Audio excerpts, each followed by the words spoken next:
আসসালামু আলাইকুম। শুরু করছি মন বাড়িয়ে ছুঁই দ্বিতীয় খণ্ডের ৯ পর্ব। লিখেছেন ফাবিহা মম।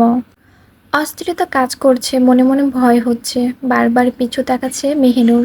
কেন এমন হচ্ছে? কেন মনে হচ্ছে খারাপ কিছু হবে?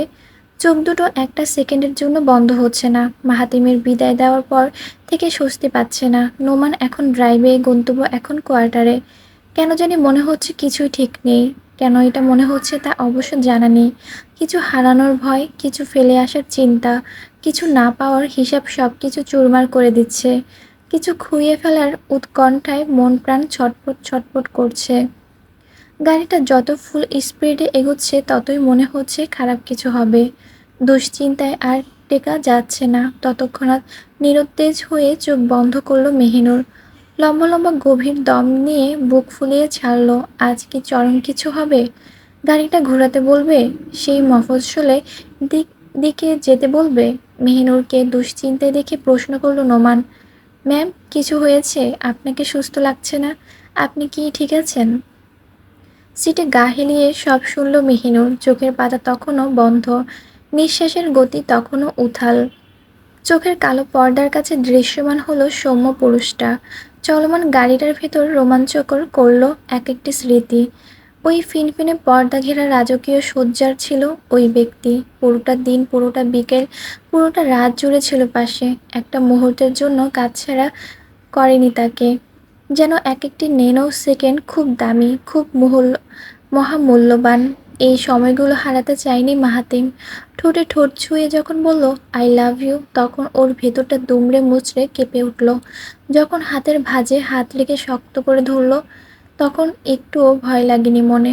মানুষটার প্রতি বিশ্বাসের, সম্মানের, ভালোবাসার ডোরটা এত অটুট ছিল যে একটা পলকের জন্য চিন্তা লাগেনি। তবে আজ কেন তার প্রতি দুর্বল হয়ে যাচ্ছে? আকস্মিকভাবে চিন্তার দুনিয়ার বাধা পড়ল। হঠাৎ কানে ব্রেক কষার চরম শব্দ হলো। সামান্য ঝাঁকুনি খেয়ে গাড়িটা থামতে তৎক্ষণাৎ চোখ খুলল মেহিনুর।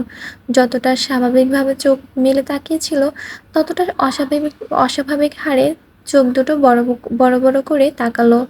বিস্ময়ের চূড়ান্ত ধাপে পৌঁছে মেহিনুর চিৎকার দিল, ইয়াল্লাহ!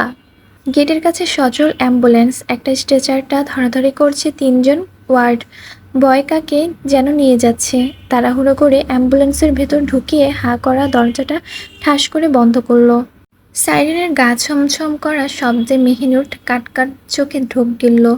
এখনো বুঝতে পারিনি কোয়ার্টারের কাছে কি হচ্ছে। অ্যাম্বুলেন্সটা এক বিন্দু দেরি না করে দ্রুত গতিতে চলে গেল। তখনই আসল দৃশ্যটা দেখতে পেল সে। কোয়ার্টার থেকে পরপর দুটো গাড়ি বেরোচ্ছে। একটা গাড়ির জানালা তখন খোলা ছিল। সেখান দিয়ে নীতির কান্না রত মুখটা দেখতে পেল। এবার নোমানো ভয়ে জড়িত কণ্ঠে অস্থিরভাবে বলল, ম্যাম, ম্যাম, মনে হচ্ছে খারাপ কিছু হয়েছে। সিচুয়েশন ভালো না। কি করব?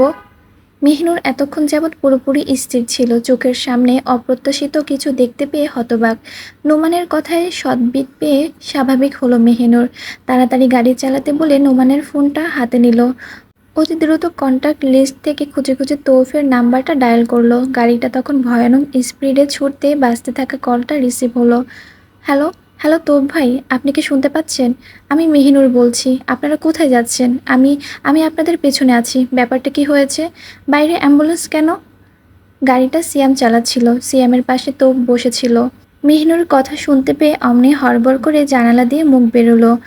সত্যি সত্যি মেহিনুরের গাড়িটা আসছে দেখে তৌফ আশ্চর্য হয়ে বলল, হায় হায়, হায় রে সর্বনাশ! এইটা কি? ভাবি, আপনার গাড়ি তো এত স্পিড কেন? গাড়ির স্পিড কমাতে বলেন। মাহাতিম দেখলে নোমানের গলা টিপে ধরবো। তাড়াতাড়ি কমাতে বলেন। মেহিনুর কথাটা পরোয়া না করে বলল, আসল কথাটা বলুন, কে অসুস্থ হয়েছে? আমার মাথা গুলিয়ে যাচ্ছে তো ভাই, দয়া করে ঘটনাটা বলুন। চুপ রইল না তৌফ। মেহিনুরের তাগাদা দেখে বলতে বাধ্য হলো, শাহনাজ সকালের দিকে কোয়ার্টারে আসে। ইচ্ছে ছিল মেহিনুরকে সারপ্রাইজ দিবে, কিন্তু এসে দেখে মেহিনুর নেই। সকালের নাস্তাটা কোনোরকম খেয়ে শুতে যায়, কিন্তু ঘণ্টাখানেক পর এমন যন্ত্রণা শুরু হয়, সহ্য করতে না পেরে সবাইকে ডাকতে থাকে সে। এদিকে সবাই কোয়ার্টারের পিছনে সাইডে আড্ডা দিচ্ছে। শাহনাজের হাঁক ডাক শুনতে পায়নি কেউ। পাশের ঘর থেকে মার্জা তখন চিৎকার শুনতে পান। বিছানা থেকে তাড়াহুড়ো করে নামতে যেয়ে শাড়িতে পা আটকে মারাত্মকভাবে জখম হন। ফ্লোরের শক্ত পাতাটনে আঘাত খেয়ে মাথা থেকে অনর্গল রক্তের ফোয়ারা ছুটে। ওই সময় জুসের ক্যান আনার জন্য ফারিন তখন ঢুকেছিল। অমন মর্মান্তিক শোরগোল শুনে আতঙ্কিত হয়ে ছুটে যায় সে। দৃষ্টিজোড়া তরমুজের মতো গোল গোল করে থমকে যায়। প্রচণ্ড ভয় পেয়ে হাঁ করে মুখের হাত চাপা দেয়। একদিকে মার্জার রক্তাক্ত অবস্থা, অন্যদিকে শাহনাজের প্রসব বেদনা। এক ভয়াবহ বিপদের সম্মুখীন হয়। তাড়াতাড়ি ইমার্জেন্সি কলে অ্যাম্বুলেন্স আসে। দুজনকে হাসপাতালে পাঠানো হয়েছে। পুরো ঘটনা শোনার পর মেহনুর ফোন কেটে দেয়। মাথাটা মৌমাছির মতো ভোঁ ভোঁ করছে। এ কি বিপদ হলো? এ কি হলো মাবুদ? কণ্ঠরোধ হয়ে আসছে, দৃষ্টি ঘোলা যাচ্ছে। মেহনুর ঠোঁট কামড়ে শক্ত হয়ে গেল। যতটা শক্ত হলে কান্না চাপা যায়, ততটা কসরত করলে সে। রাস্তায় জ্যাম চলছে, তার উপর সাংঘাতিক গরম। মাথার উপর অরুণ চাকাটা উত্তপ্ত। গাড়ির এসিটা আরেকটু বাড়িয়ে দিল। স্টিয়ারিং ডান হাত রেখে তবলার মতো আঙ্গুল নাড়াচ্ছে সে। অপেক্ষা করছে কখন জ্যাম ছুটবে। আশেপাশের গাড়িগুলো পিপিলিকার মতো ঠেকছে। এই শহরের যানজট কখন ছুটবে তার হুদিস নেই। ডান পাশের জানালা দিয়ে ডানে তাকালো মাহাতিম। থেমে থেমে থাকা প্রাইভেট গাড়ি দেখতে দেখতে হঠাৎ এক জায়গায় দৃষ্টি আটকে গেল। সাথে সাথে চোখ জোড়া ছোট করে তাকালো। সতর্ক হলো মাহাতিম। স্টিয়ারিং তবলা বাজানো হাতটা তখনও চলছে। এমন একটা অভিনয় করছে যেন কিছুই দেখেনি, কিছুই বোঝেনি। লোকটার চাহনি স্বাভাবিক না, যেন পৈশাচিক ক্রূর কর্মের জন্য মুখিয়ে আছে। কিছু দূর আগেই মাইক্রোবাসটা থেমে আছে। খোলা জানালা দিয়ে যে মাস্তান মুখটা দেখা যাচ্ছে, সেই লোকটা চোরা দৃষ্টিতে এদিকে তাকাচ্ছে। দু আঙ্গুলের ফাঁকে নিকোটিন চেপে সেও নাটক করছে। ওই লোকটা হয়তো ভাবতেও পারেনি ইতিমধ্যে সে ধরা খেয়েছে। কালো সানগ্লাসের নিচে একজোড়া তীক্ষ্ণ দৃষ্টি তাকে খুঁটিয়ে খুঁটিয়ে দেখছে। লোকটা কালো কুচকুচে ঠোঁটের ফাঁক সিগারেটে চেপে ধরল। একটা নেওয়ার সুযোগ আবার কাঙ্ক্ষিত গাড়িটায় চাইল। বিড়বিড় করে পাশের জনকে শোনালো, অহন কিছু করতে যাইস না, ধৈর্য ধর। আকাম একটা ঘটায় কাইটটা পরন যাইত না। হালারে ধইরা আচ্ছা মতো মালাম লাগামো, এরপর ওস্তাদের কাছে সাপ্লাই দিমু, ঠিক আছে? পাশের জন চ্যাপটা কাচের বোতলের দোষী পদার্থ খেতে খেতে বলল, হুন বেডা, মাথা কইলাম গরম করিস না। আগে ওস্তাদের কাছে নিমো। ওস্তাদে যদি হুকুম দেয় তখনই কারাতের কাম করমো। তার আগে কেউ টাচও করুম না। সিগারেট ফুঁকা লোকটা কিছুটা বিরক্ত নিয়ে বলল, হালার হালার পোহালা প্যাঁচ লাগাইতে যাস কেন? ভালা কথা হজম হয় না। এই হালায় নাটের গুঁড়ো জানোস না, পুরা একলাই 100, লগে কেউ আহে নাই কইলাম। যদি আমগোর কপাল খারাপ হইয়া থাকে তাইলে মনে কর জিন্দা থাকনের উপায় নেই। ধরা পড়লে আজীবনের লাইগা লাশ মুইসা দিব। দূরদৃষ্টির দিকে তাকিয়ে আছে মাহাতিম। লোকটা পাশের জনকে ধমকের সুরে বলছে। বাঁ কানের ব্লুটুথের তর্জনী চেপে স্টিয়ারিং দু হাতে ধরল। জ্যাম ছুটে যাচ্ছে। যেই দেখলো রাস্তা রেডি হচ্ছে, অমনি চতুর্তার সাথে গাড়ি টানলো মাহাতিম। বাস, ট্রাক, সিএনজি টেক্কা দিয়ে কৌশলের সাথে ফাঁক ফোকর দিয়ে ছুটতে লাগলো। ডান দিকের সাইড মিরের দৃষ্টি দিল সে। ওই মাইক্রো গাড়িটা হন্য হয়ে ধরাশায়ী করতে চাইছে। দৃশ্যটা দেখে আবারও সামনে তাকালো মাহাতিম। মাথাটা একদম ঠান্ডা করে ক্রমে ক্রমে স্পিড বাড়াতে লাগলো। ব্লুটুথের সংযোগটা পেয়ে যেতেই প্রথম বাক্য বলল সে। বেশ কর্তৃত্বের সাথে কাটকাট ভঙ্গিতে বলল, ফলো করছে। তথ্যটা জানালো সে। ডিপার্টমেন্ট সবচেয়ে ঘনিষ্ঠ ব্যক্তি চুপচাপ শুনল। ভদ্রলোকের নাম আশোক সেন, হেড অফিসের বিশেষ একজন কর্মকর্তা। ভদ্রলোক কথাটা শোনার পর কিছুক্ষণ নীরব রইল। কালক্ষেপণ সেরে প্রশস্ত গলায় বলল, আনসারি, এখনো সময় আছে। আমি তোমাকে হারাতে চাই না। গুরুত্বপূর্ণ ব্যক্তির কাছে এরকম কথা শুনে হালকা হাসল মাহাতিম। অশোক সেন প্রচণ্ড রাগী একজন মানুষ। ডিপার্টমেন্টের প্রত্যেকটা সদস্য তার কাছে মিনমিন করে। হেড অফিসের একজন গণ্যমান্য লোক হিসেবে তার সম্মানটা প্রচুর। তার সামনে প্রত্যেকটা সোলজার ক্লিন কাট ডিসিপ্লিন মানতে বাধ্য। সামান্য ভুলচুল হলে একদম ছাড় দেন না। এমনই একজন কঠিনীভূত লোকের কাছে মাহাতিম বেশ প্রিয়। প্রথম মাহাতিমকে এত অপমান করত যা ভাষায় প্রকাশ করা সম্ভব না। আজ সে মাহাতিমের জন্য কিনা ভদ্রলোক টেনশন করছে। মাহাতিম নির্ঝন্ত্রান্ত কণ্ঠে হাসি দিয়ে বলল, কিছু পাওয়ার জন্য কিছু হারাতে হয়। মিথ্যাকে সামনে আনার জন্য যদি আমাকে সরতে হয় আমি রাজি। বহু বছর ধরে চলতে থাকা নৈরাজ্য আমি মানব না। এই সত্য উদ্ঘাটন করতে গিয়ে অনেকেই পিছিয়ে গেছে। অনেকেই কালের গর্ভে আজ মৃত। আমার দেশের মানুষ ভালো নেই, তাদের চোখে আর ধুলো লাগাতে দেব না। আজ আমার জন্য যদি দেশের এক ধাপ উন্নতি হয় তাও হোক, কিন্তু ওদের আসল চেহারা আমি বের করেই ছাড়ব। সত্যের ক্ষমতার হাতে নিয়েছি, এর জন্য যদি নিজেকেই বলিদান দিতে হয় তাও দেব, কিন্তু দুর্নীতিবাজদের মুখে কালি বসিয়ে যাব। আমি ওয়াসিফ পূর্বের মতো পরাজয় স্বীকার করব না। আমি ওনার মতো মহৎ নই। একবার যেহেতু কাদায় হাত ডুবিয়েছে, সেখান থেকে একটা একটা করে সবগুলোকে টেনে আনবো। আমি ওদের কাউকে ভয় পাই না। মাহাতিমের অন্তর্মুখী জেদটা প্রবল। একবার যখন রোখে চাপে তখন কার্য সিদ্ধির আগ পর্যন্ত থামে না। আশোক সেন তেমনই কিছুর আভাস পেলেন। তিনি বুঝে গেছেন থামাবার কোনো পথ নেই। আনসারি এখন দুর্ভোগ, দুর্জোর, দুর্দন্ত চিন্তায় আছে। এই থেকে নিষ্কৃত পাওয়া অসম্ভব। অশোক সেন ভারী গলায় তেজপূর্ণ সুরে বললেন, লাইফটা রিস্কি রেখে যে কাজে নেমেছ, আই হোপ তাতে তুমি সফল হবে। ঈশ্বরের কাছে প্রার্থনা করি তুমি যেন আমাদের কাছে ফিরে আসো। মাহাতিম এর পরিপ্রেক্ষিতে বাঁকা হাসি দিল। ঠিক কেমন শুকনো একটা হাসি। আজ সেই হাসিতে দাম্ভিকতার রস নেই।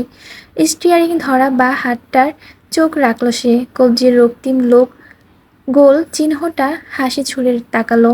মলিন দৃষ্টিতে মনে মনে বলল, ইতিহাস পুনরাবৃত্তির ভালোবাসা। সেদিন দুঃখের অনলে দগ্ধ ছিল মন, আজ বাদালার আগুনে বিক্ষিপ্ত আমার চেতনা। তুমি রাগ করো না মেহিনুর, আমাকে ভুল বুঝো না। একটানা 5টা ঘন্টা কেটে গেল। এই 5টা ঘন্টা যেন শুলের মতো বিচ্ছিল। কোনো শান্তি নেই, কোনো ভরসা নেই, কোনো আশ্বাস নেই, ছিল শুধুই ভয়। হাসপাতালের দোরগোড়ায় প্রতিটা মানুষ ছিল চিন্তায়। অবশেষে চিন্তার দুয়ারে প্রবেশ করলো ডাক্তার। তিনি ডেলিভারির রুম থেকে সমস্ত কার্যক্রম সমাপ্ত করে বেরোলো। ঠোঁটের সন্তুষ্টির হাসি টেনে নার্সের দিকে ইশারা করলেন। সবার বুকে তখন ধকধক শব্দ হচ্ছিল, একই সাথে অসংখ্য তাল ঠুকছিল। সবাই উন্মুখ হয়ে নার্সের দিকে তাকালো। নার্সের কোলে সাদা কাপড়ের পেঁচানো ছোট্ট পুতুল। সেই পুতুলের মতো জিনিসটার থেকে একটুখানি মুখটা বেরিয়ে আছে। সৌভিক দূর থেকে ওই মুখের দিকে তাকিয়ে বাক্য ভুলে গেছে। নার্সের কাছে গিয়ে 2 হাত বাড়ানোর সাহস নেই। মেহেনুর স্তব্ধ চাহনির মতো 1 পা করে এগিয়ে গেল। নার্সের কোল থেকে 2 হাত বাড়িয়ে ছোট্ট পুতলির মতো মানুষটাকে কোলে নিল। সদ্য জন্মানো অতিথির মুখটা দেখে চাপা উচ্ছ্বাসে হাসল মেহিনুর। তার চোখ থেকে অঝরে পানি ঝরল। আহা, শাহনাজ বুবুর ছেলে! মেহিনুর খুশিতে আনন্দে পাগলের প্রায় হয়ে কপালে আলতো চুমু খেলো। মেহিনুরকে আমাজের ন্যায় হাসি খুশি দেখে তোফরা সবাই হুড়মুড় করে ছুটে এলো। কয়েকটা সেকেন্ড অসংখ্য চোখ ঘুরঘুর করে ছোট্ট অতিথিকে দেখলো। এরপরে এমন উল্লাসের মেতে উঠল যে এতক্ষণ যাবৎ যেই শ্বাসরুদ্ধকর অবস্থা ছিল তা প্রায় ভুলেই গেল। মেহিনুরের কোল থেকে নীতির কোলে, নীতির কোল থেকে সিয়ামের, সিয়ামের থেকে ফারিন, এমন করে সবার কোলে কোলে ঘুরতে গিয়ে নবগত অতিথি কেঁদিয়ে দিল। এবার তেলে বেগুনে ক্ষেপে উঠল সৌভিক। এতক্ষণ রোবটের ভূমিকায় স্থির ছিল ঠিকই, কিন্তু ছেলের কান্না শুনে আচমকাই রেগে গেল। তড়িঘড়ি করে সবকিছু ভুলে বাবার ভূমিকায় আসীন হলো। ছেলেকে কোলে নিয়ে চুপ করালো সৌভিক। কান্না থামা ছেলের দিকে হাসতে হাসতে কথা শুরু করলো। শাহনাজ এখন সুস্থ, ডেলিভারিটা নর্মাল হয়নি, বাংলাদেশের তথাকথিত নিয়মের মতো হয়েছে, এই জন্য একটু রক্ত সংকেট পড়েছিল। অন্যদিকে মার্জার অবস্থা ভালো, আশঙ্কামুক্ত হয়ে ঘুমিয়ে আছেন তিনি। মাথার ডান পাশে বাড়ি লেগে 3 ইঞ্চির মতো ফেটে যায়, সেখানে অবশ্য সেলাই দেওয়া হয়েছে। মাসখানেকের ভেতর পুরোপুরি সুস্থ হয়ে যাবেন। হাসপাতালের দেখভালের জন্য শুধু নীতি, সিয়াম, সাবির থাকলো। বাকিরা সবাই তল্পা গুটিয়ে কোয়ার্টার মুখ করলো। রাতে অবশ্য শাহনাজের পাশে সৌভিকের কাকিমা থাকবেন, তাই নবাগত বাচ্চাকে নিয়ে চিন্তার কিছু নেই। 9টার ভেতর পৌঁছে গেল সবাই। বিধ্বস্ত শরীর নিয়ে যার যার রুমে ফিরে গেল। সদর দরজায় লক লাগিয়ে নিজের রুমে ফিরল মেহিনুর। সুইচ টিপে বাতি জ্বালাতে একরাশ নীরবতা আঁকড়ে ধরল। প্রতিটি দেয়াল যেন জানান দিচ্ছে মাহাতিম ঘরে নেই, মাহাতিম ঘরে নেই। দরজা চাপিয়ে নিজেকে পরিচ্ছন্ন করলো মেহিনুর। শাড়িটা পাল্টে চুলটা মুছতে মুছতে সোফায় বসলো। টি টেবিলের উপর থেকে রেখে যাওয়া ফোনটা তুলল। ফোন বন্ধ, চার্জ নেই। টেবিলের কাছে চার্জার সেটিংস ফোন ঢোকালো মেহিনুর। ঘড়িতে তখন 9:45 বাজে। ফোনটা বাংলার বইয়ের উপর রাখতে হঠাৎ ডায়েরির দিকে নজর পড়ল। কি ব্যাপার, ডায়েরিটা ফুলে আছে কেন? ডায়েরিটা টেনে দেখলো সেখানে একটা কলম ঢুকানো। তার চেয়ে অবাক করা বিষয়, সেখানে মাহাতিমের লেখা। মেহিনুর চটপট ভঙ্গিতে ডায়েরি তুলে বিছানায় গিয়ে বসলো। কোলের উপর ডায়েরি মেলে পড়তে লাগলো। রাগ করো না লক্ষ্মী, তোমার ডায়েরিতে এর জন্য লিখেছি কারণ আমার কোনো ডায়েরি নেই। তোমার সুন্দর সুন্দর লেখাগুলোর পাশে আমার লেখাটা খুবই বেমানান লাগছে, কিন্তু কথাগুলো না জানিয়ে গেলে ভেতরে ভেতরে চাপ ফিল করব। তুমি কথাগুলো পড়ার পর পৃষ্ঠাটা ছিঁড়ে দিও। মেহিনুর আজ দুটো কথা জানতে তোমার ডায়েরিতে কলম ঘোরাচ্ছি। প্রথমেই তোমার কাছে ক্ষমা চাচ্ছি। হয়তো ভাবছো কেন ক্ষমা চাচ্ছি, তুমি আমাকে যেভাবে বিশ্বাস করো, তোমার অন্ধ বিশ্বাসকে আমি ভালোবাসি। আজ আমি এমন পর্যায়ে আছি যেখান থেকে তোমার প্রতি ভিড়তে পারবো না। আমার ভালোবাসার প্রতি অক্ষুণ্ণ বিশ্বাস। তুমি আমাকে বুঝবে, তুমি আমার কথাগুলো উপলব্ধি করতে পারবে। আজ যেই কথাগুলো এই পৃষ্ঠায় লিখে যাচ্ছি সেগুলো অশ্রু না ফেলে শান্ত মেয়ের মতো পড়বে। তুমি আমার জন্য ওই মেহিনুর হয়ে যাও যখন তুমি কলেজ থেকে বেরিয়ে প্রতিবাদী আচরণ করেছিলে। তুমি সেদিনের মতো শক্ত হও যখন তোমার দিকে অ্যাপ্রোচ করা সত্ত্বেও তুমি নিজের অনুভূতিকে প্রকাশ করনি। আমি হাতে একটা কেস নিয়েছি, এটার সুরাহা আমাকেই করতে হবে। কেউ যেচে এসে নিজের বিপত্তি ডাকে না, কিন্তু আমি ডেকেছি। আমি যখন কথাগুলো লিখছি তখন তুমি আমার সামনে গুটি পাকিয়ে ঘুমাচ্ছ, আর যখন এটা পড়ছো আমি পাশে নেই। পরীক্ষাগুলো ঠিক মতো দিও, আমার চিন্তায় বিভোর থেকো না। মায়ের দিকে একটু খেয়াল রেখো। গিঁটে ব্যথা উঠলে আমার মাটা খুব কষ্ট পায়। পায়ে একটু তেল মালিশ করে ঘুম পাড়ালে মন্দ হয় না। ফারিনটা পাটিসাপটা পিঠা খুব পছন্দ করে। একদিন আমার কাছে তোমার গুণের কথা শুনে খেতে চেয়েছে। কতদিন থাকবে তা তো জানি না, তুমি এর মধ্যে একদিন সময় করে ইচ্ছাটা পূরণ করে দিও। আমার কোয়ার্টারটা তোমার জন্য বরাদ্দ থাকবে। যদি মনে হয় আমার মতো স্বার্থপরের জন্য এখানে থাকবে না, তাহলে কোয়ার্টারটা ছেড়ে দিও, আমি কষ্ট পাবো না। নিজের দিকে খেয়াল রাখার চেষ্টা করো। তোমাকে অসুস্থ দেখতে পারি না। বেডরুমটা শূন্যে খা খা করছে, তাই না? ক্ষমা চাই। এম আনসারি। হাত পা বাঁধা, বাঁচার উপায় নেই, যে কোনো সময় মৃত্যু হাজির। শরীর ক্ষতবিক্ষত, একটা হাত ভাঙ্গা, অনাহার, অত্যাচার, শোচনীয় অবস্থা। নিঃশ্বাস নিলে খুব কষ্ট হয়। চোখের পাতা খুললে ঝাপসা দেখে। তৃষ্ণায় গলাটা খসখস লাগে। মাত্র একদিন, স্রেফ একদিন সে চোখ ভিজিয়ে কেঁদেছিল। সেই নীরব কান্নার অশ্রু কাউকে দেখায়নি। সেদিন সে কেঁদেছিল অনাগত সন্তানের জন্য, যেই সন্তানের জন্য তার মন প্রাণ কাতর ছিল। পাগল ছিল, অস্থির ছিল, প্রতিটি সেকেন্ডে সেকেন্ডে যন্ত্রণা ভুগছিল সে। তার সাজানো গোছানো নতুন সংসার টুকরো টুকরো করে ভাঙে। নিজের শেষ মনোবলটুকু চূর্ণ বিচূর্ণ কাচের মতো গুঁড়িয়ে নেয়। তার আত্মগরিমা, স্বচ্ছ সম্মানটুকু পাপীদের পদাতলে বাড়িয়ে দেয়। তবুও পার পায়নি সে, ছাড়া পায়নি জেল থেকে। নিজেকে ধ্বংস করে দিনের পর দিন কারাবাসী হয়। আশা নেই, আশার ছোট্ট জানালাও যখন চতুর্দিকে থেকে বন্ধ, তখনই সদর দরজা ভেঙে প্রখর সূর্যের আলোটুকু ঢুকলো। এক অদ্ভুত জাগরণ দিয়ে দীপ্তিময় দূতির সাথে প্রবেশ করলো দ্রুত। কারাকাঙ্ক্ষের গার্ড সেদিন রেডি হতে বলল। কেন বলল, কী কারণে, তখনও জানে না সে। শুধু শুনতে পেল নামকরা ব্যারিস্টার আসছে, একজন সফলতা ব্যারিস্টার। একটু পর ছোট্ট গেট দিয়ে প্রবেশ করলো সে। পূর্বকে আশ্বস্ত করে ভদ্রলোক চলে গেল। মাত্র 2 মিনিট ছিল সাক্ষাৎটা, মাত্র 2 মিনিট। এই 2 মিনিটের তাণ্ডব লীলা এমনভাবে ফুলল যেটা দেখতে পাই ঠিক 2 দিন পর। হঠাৎই কারাগার থেকে মুক্তির আজ্ঞা আসে। পূর্ব তখন আগের মতো সুস্থ নেই। দীর্ঘদিন শারীরিক নির্যাতনে তার অবস্থা করুণ। তাড়াতাড়ি নেওয়া হয় হাসপাতালের চত্বরে। ইউনাইটেড হসপিটাল, তৎক্ষণাৎ শুরু হয় চিকিৎসা। গুরুতর অবস্থার জন্য টানা 72 ঘণ্টা অবজারভেশনে রইল। একটু সুস্থ হলে আইমানের কাছে সমস্ত ঘটনা শুনল। এবার যে অবাক হওয়ার পালা। তাকে সাহায্যের জন্য সরকারি বাহিনীর হাত আছে। কিছু বিশেষ সদস্যরা এগিয়ে এসেছে। পুরো ঘটনা দিন থেকে রাত বানিয়ে ছেড়েছে। এমন তাজ্জবের কথা বলতে বলতে আরমান আরও বলল, ভাই, কেমনে কি হইল? আপনার সাথে নিরাপত্তা বাহিনীর খাতির আছে? পূর্ব দুর্বল চোখে তাকায়, হালকা করে মাথাটা না সূচকে নাড়ায়। কথা বলার মতো শক্তি নেই। কাকে নিয়ে কথা বলছে তাও বুঝতে পারছে না। আইমান আরও অবাক হয়ে বিস্মিত সুরে বলল, আপনারে ছেড়ে দেওয়ার জন্য ডাইরেক্ট গভর্নমেন্ট অর্ডার আসে ভাই।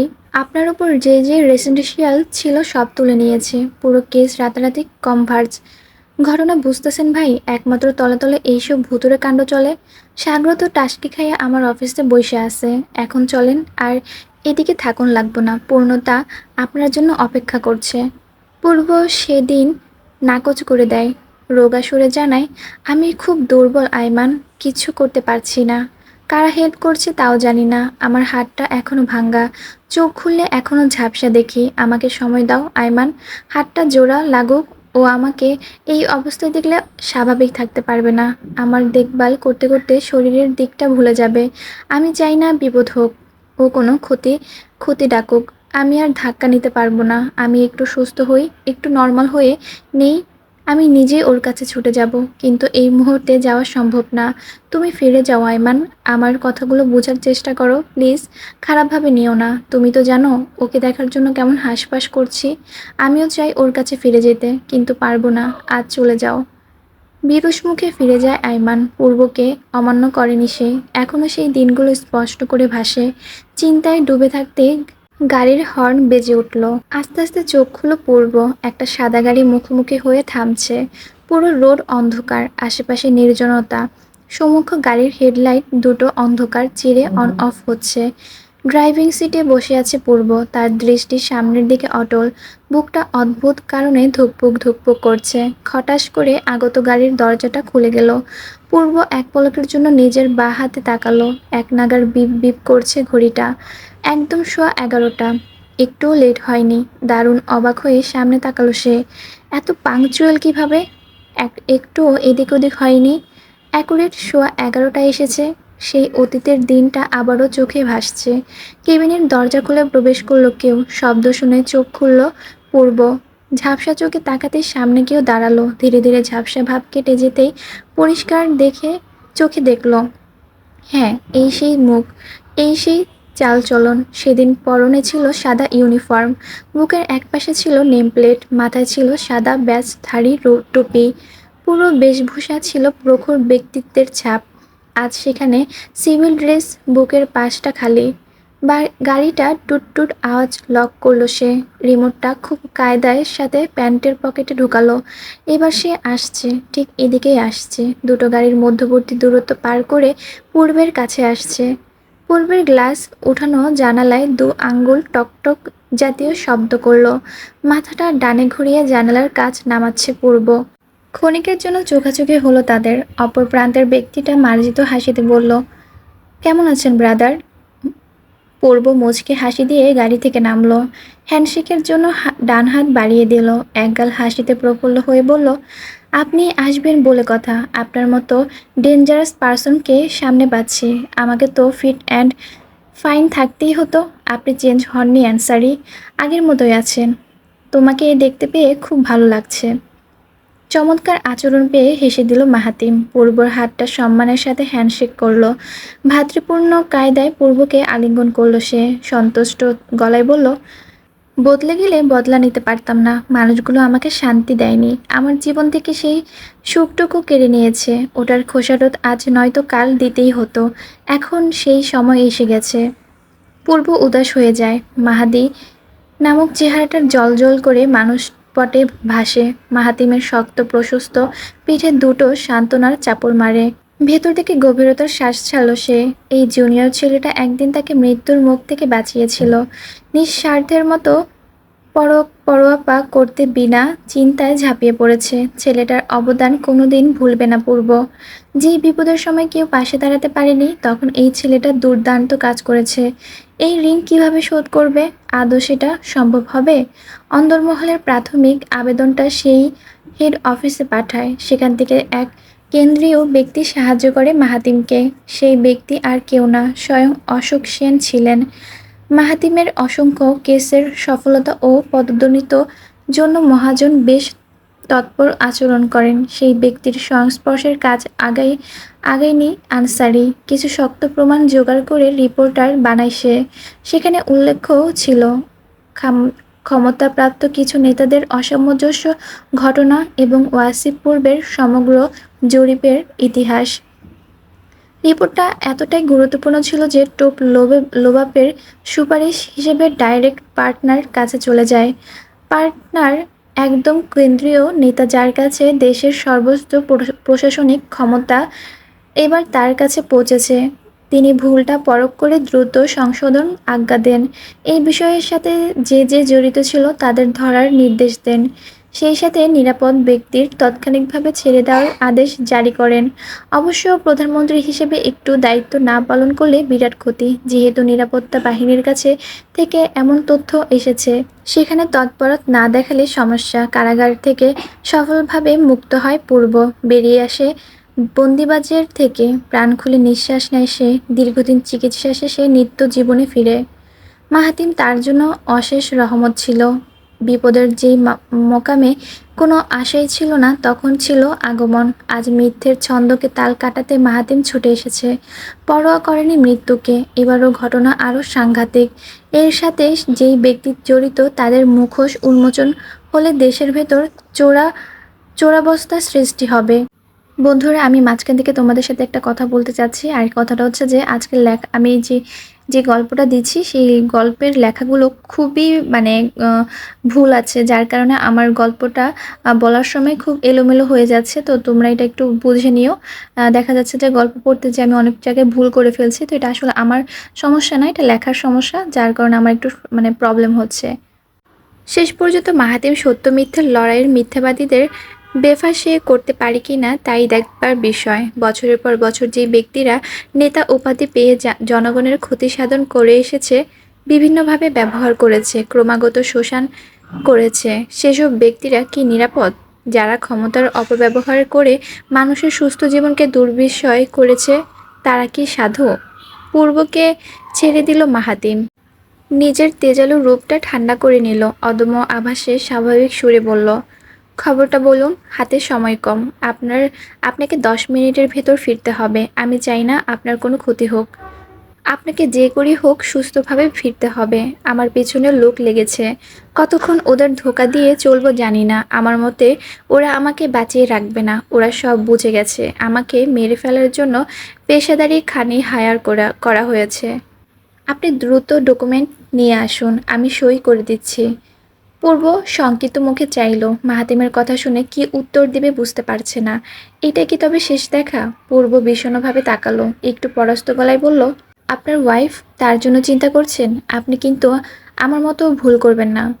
মাহাতিম পকেট থেকে ফোন বের করছিল। হঠাৎ প্রশ্ন শুনে চমকে সাথে তাকালো। মুখে বাক্য আসছে না। এই একটা শব্দ শুনলে নেতিয়ে পড়ে সে। মনের উপর ভারসাম্য হারিয়ে ফেলে। আমার বউ, আমার মিহিনুর, ও কি ভালো থাকবে? ওর ছোট্ট মুখটা মনে পড়লে বুকটার মধ্যে রাখতে ইচ্ছে করে। এত দূর এসেও ওর কথা ভুলতে পারিনি। ও শূন্য কোয়ার্টার থাকতে পারবে? বিছানায় যখন ঘুমাবে তখন কি চোখ দুটো বন্ধ হবে? রুমের লাইট নিভিয়ে শান্তির ঘুম দিবে? ও কখনোই দিবে না। হয়তো এখন চুপ হয়ে গেছে, বালিশের মাথা রেখে অন্ধকার রুমে শুয়ে আছে। চোখ থেকে ফোঁটায় ফোঁটায় অশ্রু ঝরছে। বাড়ির কাউকে বুঝতে না দিয়ে শান্ত হয়ে গেছে। মাহাতিম চোখ বন্ধ করে নিঃশ্বাস ছাড়ল। তার ভেতরটাও অবসাদগ্রস্ত কাঙ্গালের মতো ঠেকছে, কিন্তু উপায় নেই। মনের অফুরন্ত চিন্তাকে শান্ত করে নিশ্চল সুরে বলল, ও আমার বাঘিনী, ও সব পারবে। আমি যদি নাও থাকি ও সব কিছু সামলে নিবে। আমার মৃত্যুতে কাঁদার মানুষ কম। আমার মাটা কাঁদবে ছেলে স্বামী হারানোর জন্য। আমার বউ কাঁদবে দুনিয়ার বুকে একেবারে নিঃস্ব হওয়ার জন্য। তেমন আর কেউ নেই। সবাই নিত্য জীবনের প্রতি ব্যস্ত হয়ে আমার মতো মানুষকে ভুলতে বাধ্য। তবে আমার বিশ্বাস তারা সব কিছু সামলে উঠবে। মেয়েদের মনে অদ্ভুত জোর আছে। তারা চাইলে সকল পাড়া ভর্তি শক্তি টলাতে পারে। তাদের মনোবল নিয়ে বিন্দুমাত্র সংকোচ নেই। আফটার অল আনসারি ফ্যামিলি বলে কথা। সেখানে ভঙ্গুর চেহারায় নারী মানায় না। তারাও ভাঙবে না বলে বিশ্বাস। পূর্ব নীরব শ্রোতার মতো সব শুনল। আজ পর্যন্ত কেউ তার কাছে এতদূর বক্তা হতে পারেনি। কেউ এক নিঃশ্বাসে বলার সুযোগ পায়নি। সেখানে আজ নির্জীব চেতনার মতো ওয়াসিফ পূর্ব মুগ্ধ হয়ে শুনল। এই সুপুরুষ ছেলেটার মাঝে অদ্ভুত কিছু গুণাগুণ আছে। তার বাচনভঙ্গি দেখলে ভেতর থেকেই সম্মান কাজ করে। সুপ্রসন্ন ভক্তির মতো টান আসতে বাধ্য করে। পূর্ব মন্ত্রমুগ্ধের মতো মাহাতিমের কাঁধে ডান হাত রাখল। বেশ সম্মানের সাথে অনুরক্ত কণ্ঠে বলল, আবার দেখা হবে তো? দেশের মানুষের মুখে সত্য উপহার দিয়ে স্বপ্নমহলে আসবেন। আপনার জন্য আমার বাড়ির দরজা সবসময় খোলা। আপনাকে আমার বাড়ির অতিথি হিসেবে পেলে নিজেকে ধন্য মনে করব। ওয়াদাটা রাখবেন ভাই? আমি জীবনে যেটা করতে পারিনি তা যেন আপনি করতে পারেন। আমি তো অন্যায়কারীদের ছেড়ে দিয়েছিলাম। ওদের বিরুদ্ধে যাওয়ার মতো ক্ষমতা ছিল না। যেই আপনি সাহস দেখিয়েছেন, যেই উদ্দীপনার সাথে এই কাজে নেমেছেন, তাতে আপনার প্রতি গর্ববোধ করছি। ওদের রেকর্ডটা এমনভাবে ভসতে দিন যেন মুখ তুলে তাকানোর স্পর্ধা না করায়। কথাটুকু বলেই মাহাতিমের দিকে ডকুমেন্ট বাড়িয়ে দিল। মাহাতিম সেটা হাতে তুলে জায়গা মতো সই করে দিল। সময় সত্যি কম, তাড়াতাড়ি বেরোতে হবে। ফাইলটা বন্ধ করে ফিরিয়ে দিতে অপরদিকে ফোন বাজছে। পূর্ব ফাইলটা নিতে নিতে মাহাতিমের প্যান্টের পকেটে তাকালো। মাহাতিম সংগত ভঙ্গিতে হাত ঢুকিয়ে ফোনটা বের করলো। স্ক্রিনে এক পলক তাকিয়ে কলটা রিসিভ হলো। সে বলল, হ্যালো। বাকি কথাটুকু ব্লুটুথ ডিভাইসে শুনলো। বা কানের ওই ছোট্ট ডিভাইসে কি কি কথা শুনলো তা জানে না পূর্ব। কিন্তু গাড়ির হেডলাইট আলোটা একটু বুঝতে পারলো। নিশ্চয়ই সাংঘাতিক কিছু হয়েছে। মাহাতিমের মুখটা প্রচণ্ড গম্ভীর হয়ে যাচ্ছে। মাহাতিম ব্লুটুথ ডিভাইসে কল কাটতে তাড়াহুড়ো কণ্ঠে বলল, ব্রাদার, আমাকে যেতে হবে। আপনি বেরিয়ে পড়ুন। সব কিছু রেডি করে দিয়েছি। এখন শুধু মিডিয়ার কাছে পৌঁছবে। আগামীকাল যে বিধ্বংসী খেলাটা হবে সেটার জন্য মন প্রাণ শক্ত করুন। আমি আসি। আল্লাহ হাফেজ ব্রাদার। পূর্ব কিছু বলতে গিয়েও থেমে গেল। কথা বলার সময় নেই। ঘড়িতে 11:30 বাজে। কথা ছিল 10 মিনিটের, কিন্তু 15 মিনিট চলে গেছে। ডকুমেন্টটা নিয়ে দ্রুত গাড়িতে উঠল সে। গাড়ির একটা সিক্রেট জায়গায় ডকুমেন্টটা লুকিয়ে রাখলো। মাহাতিমও তড়িঘড়ি ভঙ্গিতে গাড়ি স্টার্ট দিয়ে ফেললো। কেউ কিছু বোঝার আগে তাকে মালিবাগ ছাড়তে হবে। তাড়াতাড়ি দুজনের আলাদা হতে হবে। অন্তত খবরটা ফাঁস না হওয়া অবধি কড়া সাবধানতায় থাকতে হবে। একই সাথে দুটো মুখোমুখি গাড়ির ইঞ্জিন স্টার্ট নিল। রাস্তার ডান দিক বরাবর মাহাতিমের গাড়ি ছুটল। বাঁ দিক বরাবর পূর্বের গাড়ি শো শো করে চলল। নিমেষের ভেতর আলোকিত জায়গাটা ঘুটঘুটে অন্ধকারে তলিয়ে গেল। চতুর্পাশে ছড়িয়ে গেল ছমছম নীরবতা। রাত্রি তখন 12টার চেয়ে 1-2 মিনিট বেশি। রুমের লাইটটা তখনও নেভায়নি। আলমারির বাঁ পাশটা এলোমেলো হয়ে গেছে। সব জিনিস ফ্লোরে ফেলে ছড়িয়ে ছিটিয়ে রেখেছে। তন্ন তন্ন করে কিছু শক্ত জিনিস খুঁজছে মেহিনুর। এটা ওটা উল্টে পাল্টে হযবরল অবস্থা। মেহিনুর উন্মাদের মতো কিছু একটা খুঁজতেই ফ্লোরে গিয়ে বসলো। আসন পেতে বসতেই কাগজ সরিয়ে সরিয়ে কিছু খোঁজার চেষ্টা করলো। একটু আগের আলমারি থেকে একটা অদ্ভুত জিনিস পেয়েছে। মাহাতিমের ড্রয়ার থেকে এমন একটা কাগজ পেয়েছে যেখানে খামের উপর হাসপাতালের নাম লেখা। খামের ভেতর যে কাগজ ছিল ওটা পোস্টমার্টাম রিপোর্ট। পেশেন্টের নাম ছিল মেহেদী শরীফ আনসারি। তার মানে রিপোর্টটা শ্বশুরমশায়ের। কিন্তু অত পুরনো রিপোর্ট নতুনের মতো চকচক দেখাচ্ছে কেন? দেখে মনে হলো কিছুদিন আগে তোলা হয়েছে। কিন্তু হঠাৎ এই রিপোর্টের প্রয়োজন পড়লো কেন? উনি কি গোড়া থেকে কিছু টেনে আনছেন? এবার খুঁজতে খুঁজতে আরও একটা জিনিস পেয়ে গেল। একটা অ্যালবাম সাইজের পুরনো কালের ছবি। ছবির মুখটার সাথে মাহাতিমের চেহারার আংশিক মিল আছে। চোখের তীক্ষ্ণ চাহনিটা একদম মাহাতিমের মতো। ভদ্রলোকের পরনে আর্মিদের মতো পোশাক। আরেকজন আর্মি বেশভূষা লোকের কাঁধে বন্ধু সুলভ হাত রেখেছেন তিনি। দুজনের মুখে স্মিত সূচক হাসি। কিন্তু অন্য লোকটার নাম কি? মনে হচ্ছে শ্বশুরমশাইয়ের ঘনিষ্ঠ বন্ধু। ছবিটার পেছনে ছোট ছোট অক্ষরে দুটো নাম লেখা, মেহেদী শরীফ আনসারি, জাফর উদ্দিন। ওই লোকটা নিশ্চয়ই অনেক কিছুই জানে। যদি উনাকে কল দেওয়া যায় তাহলে ব্যাপারটা কেমন হবে? মাহাতিম বেজায় স্পিডে গাড়ি চালাচ্ছে। রাস্তায় এখন জ্যাম নেই। ফাঁকা ফাঁকা রাস্তা পেয়ে বেসামাল স্পিড তুলেছে তার ইচ্ছা ঢাকা শহর ছেড়ে কোয়ার্টারমুখী হওয়া। অনেকে ভাবতে পারে সামান্য একটা সইয়ের জন্য কেন আসতে হলো। এই সইটা উইলের জন্য। উইলের পেছনে হাত ধুয়ে লেগেছে রজনী। যেহেতু আনসারের বংশে আর কোনো ওয়ারিশ নেই, তাই কয়েক একশরমের জমিটা জব্দ করতে চাইছে। মালিকানা পাবার উসিলায় উন্মুখ হয়ে আছে। সেই সঙ্গে ধরা পড়েছে রজনীর কালোবাজার। রাজনীতিতে ক্ষমতা অপব্যবহার করে দিনের পর দিন অস্ত্র, নারী, শিশু, ড্রাগসহ আদান প্রদান চালাচ্ছে।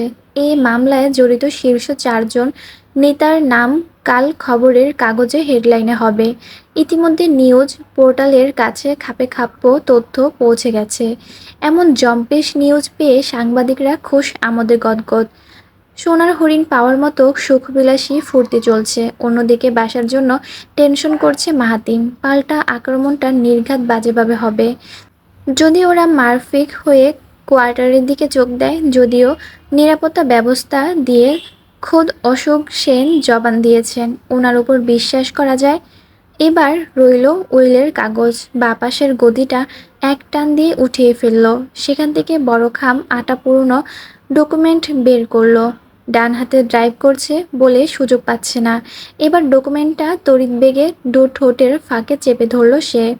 মুখে শক্ত করে ধরতে বাঁ হাতে খুলে ফেলল সেটা। হঠাৎ পেছন থেকে হর্নের আওয়াজে শুরু হলো। এক নাগার বাজিয়ে যাচ্ছে হর্নটা।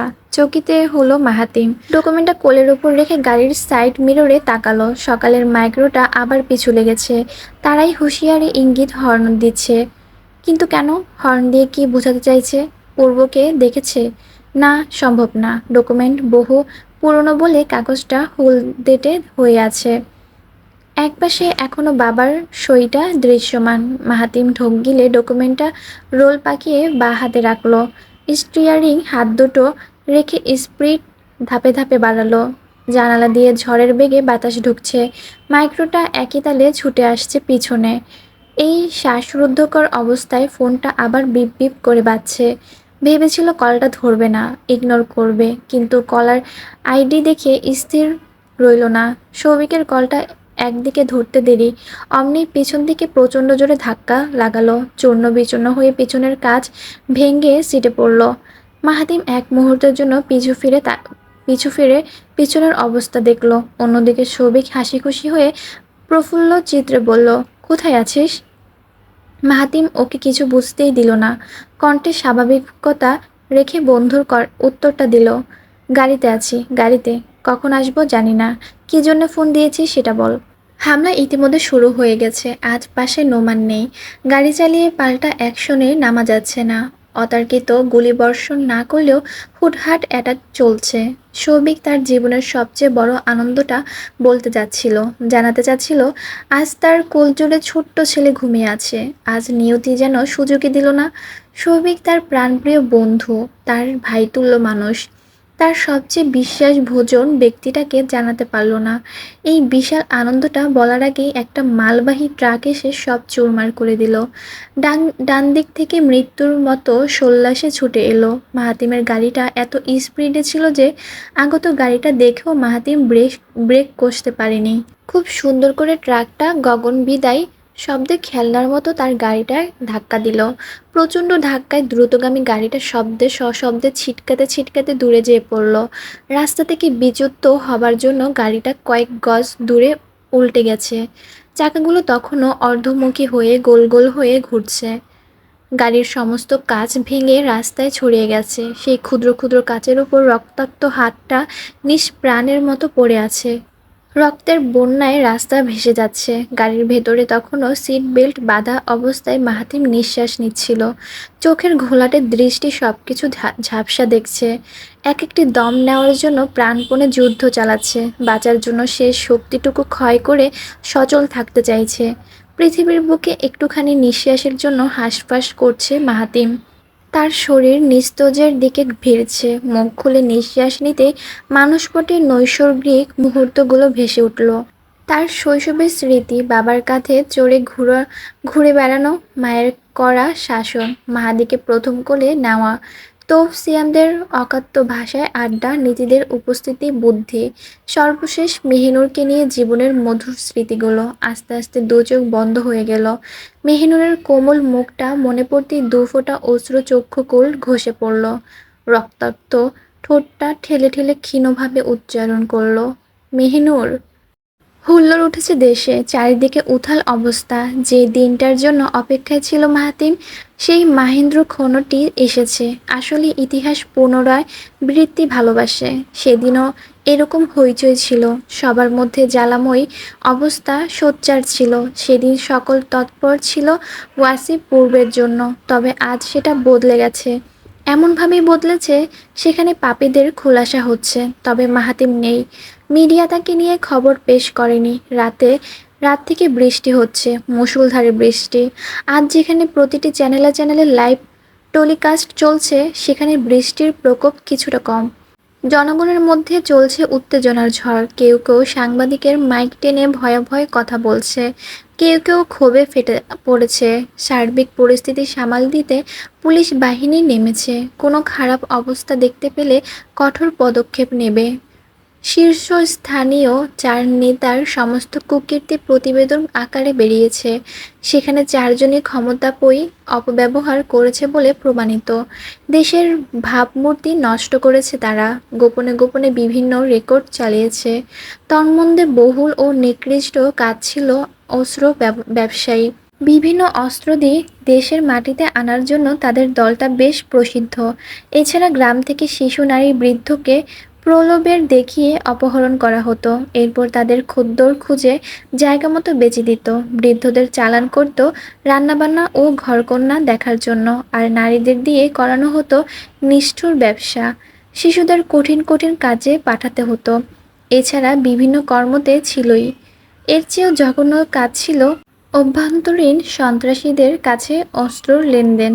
কুখ্যাত আসামি কালাম সর্দারকে নানাভাবে সাহায্য করেছে। এসব নিয়ে বিস্তারিত আকারে প্রকাশ পেয়েছে আজ। সদ্য ঘুম থেকে উঠেছে রুকনুজ্জামান, হাত মুখ ধুয়ে আরামকেদারায় বসেছে।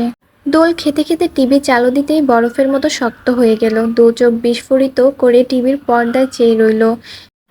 ইতিমধ্যে দোল খাওয়াটা থেমে গেছে, নিঃশ্বাসটা এই বুঝি আটকে আসছে। কি দেখাচ্ছে এইসব, কি করে সম্ভব? শীর্ষস্থানীয় নেতা হাসান রুকনুজ্জামান, খয়ের শাহ আবুল বাশার এবং জনপ্রিয় সমাজসেবিক রামচন্দ্র চ্যাটার্জির বিরুদ্ধে লোমহর্ষক প্রতিবেদন ফাঁস হয়েছে। সেখানে জানা যায় তারা বিভিন্ন রকম অনৈতিক কর্মকাণ্ডের পাশাপাশি গাম্ভীর্য কাজের সাথে লিপ্ত ছিল। তাদের বিরুদ্ধে কোনো প্রকার শক্ত প্রমাণ পাওয়া যায়নি। দিনের পর দিন সেই সুযোগ সকলের চোখে ধুলো দিয়েছে। দেশের এমন বিশ্বাসভাজন নেতারা যদি নৈরাজ্যের পথে সামিল হয়, তবে দেশের জনগণ কাকে বিশ্বাস করবে? খুব শীঘ্রই তাদের বিরুদ্ধে আইনি পরোয়া জারি করা হচ্ছে। আমরা এখন আছি ঢাকা প্রেস ক্লাবের সামনে। আপনারা? আর কিছু শুনতে পেল না। থরথর করে সারা শরীর কাঁপছে। নাড়ির স্পন্দন বেড়ে যাচ্ছে। গলা দিয়ে একটা শব্দ আসছে না, মাথা গুলিয়ে যাচ্ছে। পারোয়ানা জারি মানে গ্রেফতার করবে, জেলে পড়বে? এটা সম্ভব না, কোনোভাবেই সম্ভব না। এই কুলাঙ্গাল বাচ্চা তো মরে গেছে, তাহলে এই কাজ কে করলো? কিচ্ছু মাথায় ঢুকছে না, সব এলোমেলো লাগছে। কি সর্বনাশ হলো এখন? এখন কি করবে? পালাবে? সব কিছু তার বিরুদ্ধে চলে গেছে। এখন দল থেকে বের তো করবেই, সেই সাথে কঠিন শাস্তি দিবে। রুকনুজ্জামান গলা ছেড়ে চাকরদের ডাকলো। এই, কে আছিস? জলদি এদিকে আয়। ডাক শুনে বিরস্ত চাকর দুটো ছুটে এলো। মাথা নত করে বলল, জি স্যার। রুকনুজ্জামান তাড়াতাড়ি করে আলমারি খুলল। একটা ড্রয়ার থেকে টাকার দুটো বান্ডেল নিয়ে চাকরের দিকে ছুড়ল। তর্জনী তুলে ধমকের সুরে বলল, যদি আমার ব্যাপারে নিয়ে পুলিশের কাছে মুখ খুলোস, আমি কিন্তু তোদের দুইটারে বাঁচতে দিব না। টাকা নিয়ে আন্ডারগ্রাউন্ডে চলে যা। আমার কথা জিজ্ঞেস করলে কিছু বলতে যাবি না। যদি পুলিশের গন্ধ পাস, স্যারেন্ডার করার টাইমে পালাবি। পালানোর টেকনিক জানোস না? বিষ খাওয়ার নাটক ধরে চিৎ মেরে শুবি, ঠিক আছে? কথাটা বুঝিয়ে দিল সে। টিভির পর্দার তাকিয়ে আবার ঢুক গেল। এবার চ্যাটার্জি মশাইকে ধরা হচ্ছে। তার মানে এখন তাকে ধরার পালা। খুব দ্রুত এখান থেকে পালাতে হবে। তাকে ধরা পড়া যাবে না। এই মাহাতিমের বাচ্চাকে খুবই আরামের মৃত্যু দিয়ে ফেলেছে। এই শালাকে আরও ধুকে ধুকে খুন করা উচিত ছিল। শালাটা চরম ক্ষতি করলো। রাগে ক্রোধে শরীরের রক্ত টকবক করছে। আজ যদি সময় থাকতো তা ওই মেহিনুরকে ধরে সমস্ত রাগ পুষিয়ে নিত। হিংস্র কুকুরের মতো ছিঁড়ে ছিঁড়ে ওই সুন্দরীকে ধ্বংস করত। ওর বউয়ের নাম নিশানা ভালোমতো ঘুচিয়ে দিত সে। কিন্তু আফসোস, ব্যর্থ হচ্ছে। মেহিনুর নিজেকে বোঝালো, অনেক করে বোঝালো সব কিছু ঠিক আছে। এমনটাই নিশ্চিত করলো।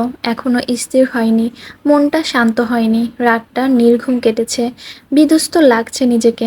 এক মুহূর্তের জন্য চোখ দুটো লাগেনি। আয়নায় তাকালো সে। একটু আগে গোসল করে সেরেছে, এখন স্বাভাবিক দেখাচ্ছে কিছুটা। মেহিনুর ফোনটা হাতে নিল।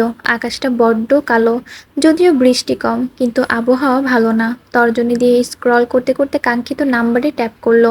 ফোনটা কানে চেপে আয়নার তাকালো সে। চোখের দৃষ্টি শক্ত করে রেখেছে। ওপাশ থেকে রিসিভ হতে দম ছাড়ল মেহিনুর, যেন কঠিন কিছু বলতে সশস্ত্র কায়দায় প্রস্তুত। কণ্ঠে শঠতা বজায় রেখে গাম্ভীর্য সুরে বলল, গাড়ি নিয়ে আসুন। কোথায় যাচ্ছি, কেন যাচ্ছি জিজ্ঞেস করবেন না। আপনার বসের অজুহাত দিবেন না। কৈফিয়তের শুনতে আগ্রহী নই। 5 মিনিটের ভেতর গাড়ি চাই। নোমান ভ্রু কুঁচকে ফেলল। একদম বসের মতো কথা বলছে, তার স্টাইলে আদেশ দিচ্ছে। এটা কি ম্যাডামের কণ্ঠ? তবে বিশ্বাস হচ্ছে না কেন? বাইরের অবস্থা ভালো না। সত্যটা ফাঁস হবার পর তুমুল অবস্থা চলছে। কখন কোন দিকে কি বিপদ আসে বলা যায় না। রেসিডেন্সিয়াল এরিয়া বাদে সব এলাকায় প্লাবিত। জলবদ্ধতার জন্য রাস্তা আটকে আছে। প্রকৃতির রূঢ় অবস্থা দেখে নোমান অজান্তেই ঢোক গেল। থাই গ্লাস বাইরে দৃষ্টি রেখে মলিন সুরে বলল, স্যার, সবসময় তো আপনার পাশে থাকলাম, এবারেই থাকতে পারলাম না। ম্যামের কথা চিন্তা করে আপনি আমাকেই নিলেন না। আপনার কমান্ড শুনতে শুনতে এমন অভ্যাস হয়ে গেছে, এখন কারো কমান্ড মানি না। স্যার, একবার খালি সিগন্যাল দিল, একটা বার। আর কত ধৈর্য ধরবো স্যার? নোমান আক্ষেপের সাথে চোখ নামালো। মাহাতিমের ফোন সুইচ অফ। ধৈর্য ছাড়া উপায় নেই। যেমনটা বসের বেলায় করা থাকে তেমনটাই করলো সে। পাক্কা 5 মিনিটের ভেতর গাড়ি নিয়ে পৌঁছালো। এদিকে মেহিনুর একা বেরোয়নি, সঙ্গে নীতি এসেছে। নীতি এখনো জানে না মেহিনুর কোথায় যাচ্ছে। কিছুক্ষণ আগে মেহিনুর ঘরে এসে বলে, আপু, আপু কি ফ্রি আছো? নীতি সব বিছানা গুছাচ্ছিল। সময় তখন 9টা। মেহিনুরকে দেখে মিষ্টি হাসিতে বলল, অবশ্যই ফ্রি। কোথাও যাচ্ছ নাকি? মেহিনুর ভানভনিতা করেনি, সোজাসাপটা বলে দেয়, তোমার সঙ্গ লাগবে। যেখানে যাচ্ছি সেখানে একা যাব না, তোমার ভাইয়া শুনলে পছন্দ করবেন না। যেখানে যাচ্ছি সেখানেও তুমিও চলো। যদি সঙ্গে আসো আমি খুশি হব। নীতি না করেনি, গলায় ওড়না পেঁচিয়ে রওনা দিয়েছে। কিন্তু মেহিনুরের অবস্থা দেখে প্রশ্ন করার সাহস হচ্ছে না। আজ কেমন যেন লাগছে। পোল্ট্রি মুরগির উপাধি পাওয়া মেয়েটা আচানক বদলে গেছে। তার দেহভঙ্গিমা প্রগতিশীল নারীর মতো ঠেকছে। মাহাতিমের অনুপস্থিতিতে এই রূপটা আগে দেখেনি।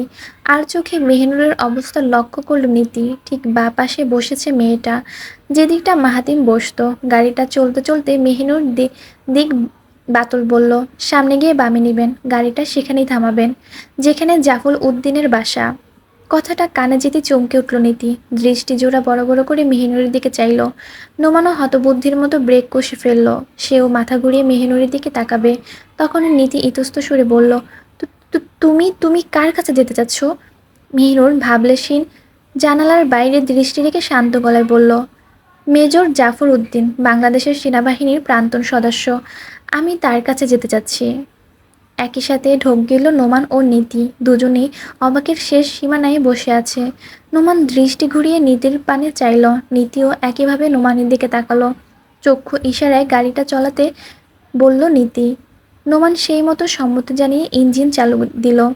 গাড়িটা ঠিকঠাক মতো গন্তব্যে এসে থামল। 6তলা দালানের কাছে সোনালি নামফলকে জাফর উদ্দিন লেখা। সেখান থেকে চোখ সরিয়ে ভেতরে ঢুকলো ওরা। নোমান কাঙ্ক্ষিত ফ্লোরে গিয়ে দরজায় বেল ঠুকলো। ভেতর থেকে একজন চাকর ছেলে ও যুবক গলায় বলল, কে আপনারা, কি চান? নোমান কিছু বলতে নিচ্ছিল, তার আগে বাধা দিল মেহিনুর। নিজের পেশকৃত জবাবটা ছেড়ে দিল সে। জাফর উদ্দিনকে ডাকুন, বলুন মাহাতিম আনসারীর সহধর্মিণী এসেছে। মেহিনুর এবার নোমানের দিকে ফিরল। আদেশসূচক কণ্ঠে শক্ত গলায় বলল, নিচে গিয়ে অপেক্ষা করুন। এ পর্যন্ত আসার জন্য ধন্যবাদ নোমান ভাই, আপনি এবার যেতে পারেন। মেহিনুরের মুখে যাওয়ার কথা শুনে অবাক হয় নোমান। নীতিও হতবুদ্ধির মতো থম মেরে আছে। মেহিনুরের এক একটা কীর্তিকলাপ প্রশ্নবিদ্ধ করছে। নোমান চলে যাওয়ার কয়েক মিনিটের মাথায় জাফর উদ্দিন আসে। ভদ্রলোক বেশ উপস্থিত, মুখে তাকিয়ে আছে। আজ পর্যন্ত মেহিনুরকে দেখেনি সে, তাও এমন আকস্মিক আগমন দেখে কিছুটা ভড়কে গেছে। গায়ে সাদা লুঙ্গির উপর পাতলা ফতুয়া চাপিয়েছে। সামনে আগত মেয়েটির দিকে আপাদমস্তক তাকালো। দৃষ্টি বোলানো শেষে কৌতূহল গলায় বলল, তুমি আনসারের বউ? মেহিনুর এক পা এগোলো। সশস্ত্র অবস্থা বজায় রেখে মার্জিত সুরে বলল, জি, আমি আপনার বন্ধু মেহেদী আনসারীর পুত্রবধূ। আমি কি একটু বসতে পারি? আপনার সাথে কিছু কথা ছিল, সেগুলো জেনেই চলে যাব।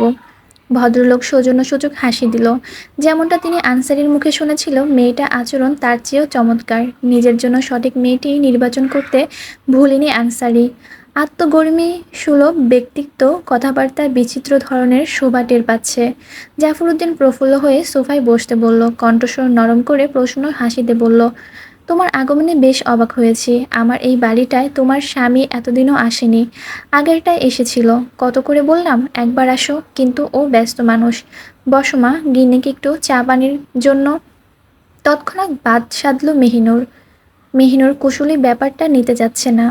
মোদ্দা কথায় ফেরার জন্য আনচান করছে মনটা। নীতির সামনে শুরু করবে কিনা দ্বিধায় আছে সে।